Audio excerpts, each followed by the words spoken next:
अस्सलामुअलैकुम प्यारे बच्चों, उम्मीद करता हूँ अब खैर व आफियत से होंगे।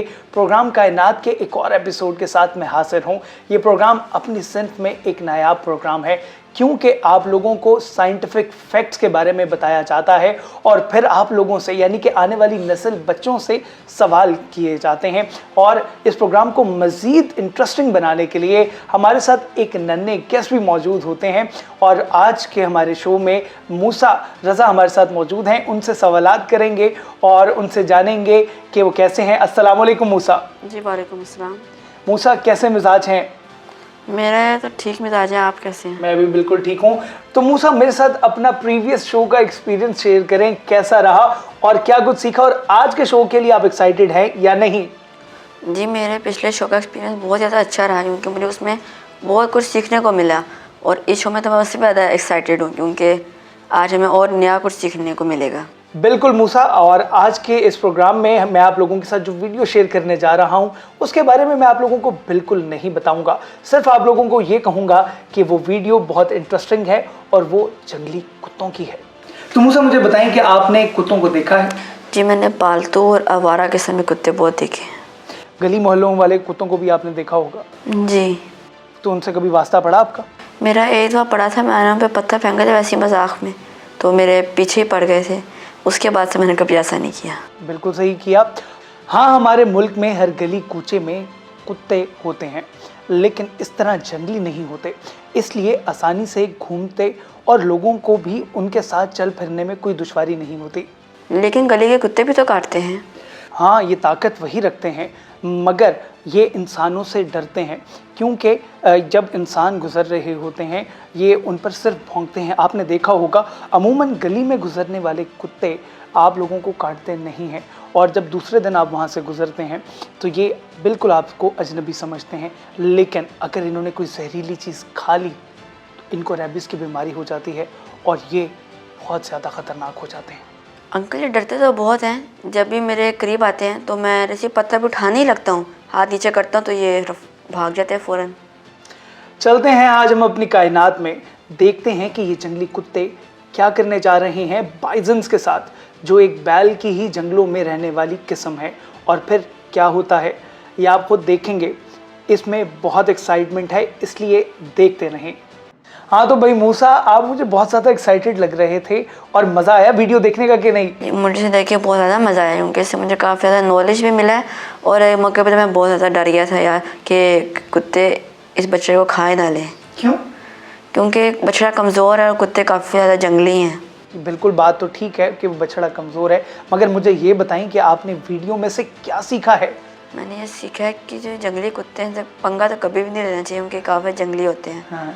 और इस जो बैल थे, इनमें इनके जो बच्चे हैं इनको ये अकेले चाहिए होते हैं, क्योंकि उनका जो ग्रुप होता है इसमें उनका शिकार नहीं कर सकते। बिल्कुल।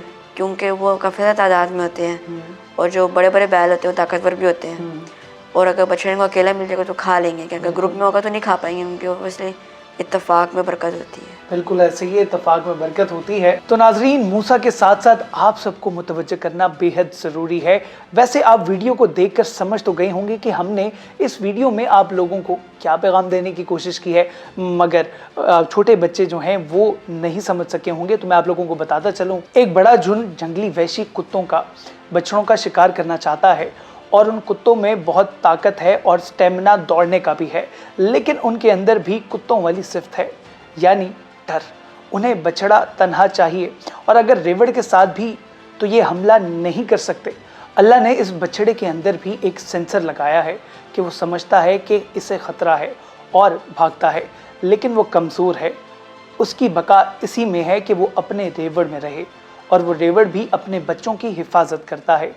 और जब एक बछड़ा पीछे रह जाता है तो उसकी माँ कुत्तों से लड़कर उसे बचाकर दोबारा रेवड़ तक पहुंचा देती है। यानी अगर कमज़ोर भी अपनी बका चाहते हैं, अमनियत चाहते हैं, तो ये साथ रहने से यानी वाजत से मिलती है। और अगर साथ रहें तो जंगली कुत्ते भी इस कौम के कमज़ोर को भी शिकार नहीं बना सकते और आखिर मायूस होकर लौटना पड़ता है। अंकल, अगर इतनी ख़तरनाक और इतनी डेंजरस हैं तो लोग इन्हें पालते ही क्यों हैं फिर? हमारे दीन में कुत्ते पालने की इजाज़त सिर्फ चंद शराइत पर है। तो वो शरायत क्या है? मूसा, जो सबसे पहली शर्त है जानवर पालने की यानी कि कुत्ता, वो ये है कि आप अपने घर में हिफाजत के लिए पाल सकते हैं, और अगर आप अपने हिफाजती पर्पज़ के लिए नहीं पाल रहे तो फिर आप घर में कुत्ता नहीं रख सकते। और इसके साथ साथ अगर आप किसान हैं, आप खेती बाड़ी करते हैं, तो फिर आपको इजाज़त है अपनी फील्ड को प्रोटेक्ट करने के लिए। उसके साथ साथ जो दूसरी शर्त है, पुलिस का जो महकमा है उसके लोग कुत्ते रख सकते हैं, क्योंकि कुत्तों की जो सूंघने की सलाहियत है वो बहुत पावरफुल होती है। आज भी दुनिया में उनकी जो सलाहियत है सूंघने की वो सबसे ज़्यादा ताकतवर है, और कुत्तों की ही मदद से पुलिस ने न जाने कितने मुजरिमों का पता लगाया है। जी, तो ये एयरपोर्ट पे भी तो कुत्ते होते हैं, तो एयरपोर्ट पे किसको पकड़ना होता है? आपकी ऑब्जर्वेशन की दाद देनी पड़ेगी भाई मूसा, आप इतना ऑब्जर्व करते हैं। मूसा साहब, ये जो एयरपोर्ट पे कुत्ते होते हैं ये बेसिकली ड्रग डील्स को रोकने के लिए, क्योंकि आपके इल्म में है कि बहुत से ऐसे लोग हैं जो बैरून मुल्क से आ रहे होते हैं और वो अपने साथ कपड़ों में जो उनके बक्से होते हैं उसके अंदर ड्रग्स लेकर आते हैं। तो ये कुत्ते ड्रग्स को सूंघने के लिए, स्मेल करने के लिए रखे गए होते हैं ताकि ड्रग्स स्मगल ना की जा सकें।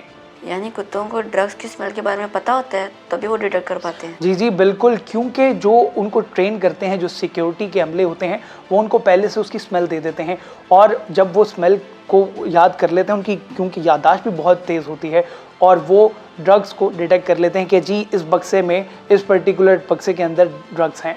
जी, तो नाजरीन, आपने देखा आज भी ज़िंदगी की बका कैसे होती है।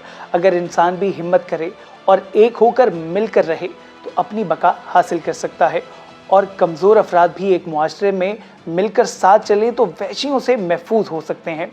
अल्लाह का निज़ाम है जो हमें इस कायनात के हिवानी निज़ाम को देखकर समझ आ जाता है। इसके साथ साथ मैं उम्मीद करता हूँ कि आज का प्रोग्राम और आज का जो सबक है यूनिटी का, वो आप सबके लिए मुफीद साबित हुआ होगा, और आप बच्चे जो हैं अपने घर में इसका दर्स दूसरों को ज़रूर देंगे और आपस में इकट्ठे रहेंगे। तो मूसा, मुझे बताएं आज का प्रोग्राम आपको कैसा लगा? मुझे आज का प्रोग्राम बहुत ज़्यादा ज़बरदस्त लगा। ये जो मैसेज है यूनिटी का, इसके ऊपर आप अमल करेंगे या नहीं करेंगे? जी, ऑब्वियसली अगर यूनिटी में रहेंगे तो हमें कोई तंग नहीं, मतलब हमें कोई ख़त्म नहीं कर सकता, हमें कोई, हम डिस्ट्रॉय नहीं हो सकते। बिल्कुल ऐसे ही है, और यूनिटी में, इत्तफाक में बरकत है। तो नाजरीन और बच्चों, उम्मीद करता हूँ आज का प्रोग्राम आप सबके लिए मुफीद साबित हुआ होगा। अपने मेज़बान अरहम भट्ट को इजाज़त दीजिए। अल्लाह ने के बाद।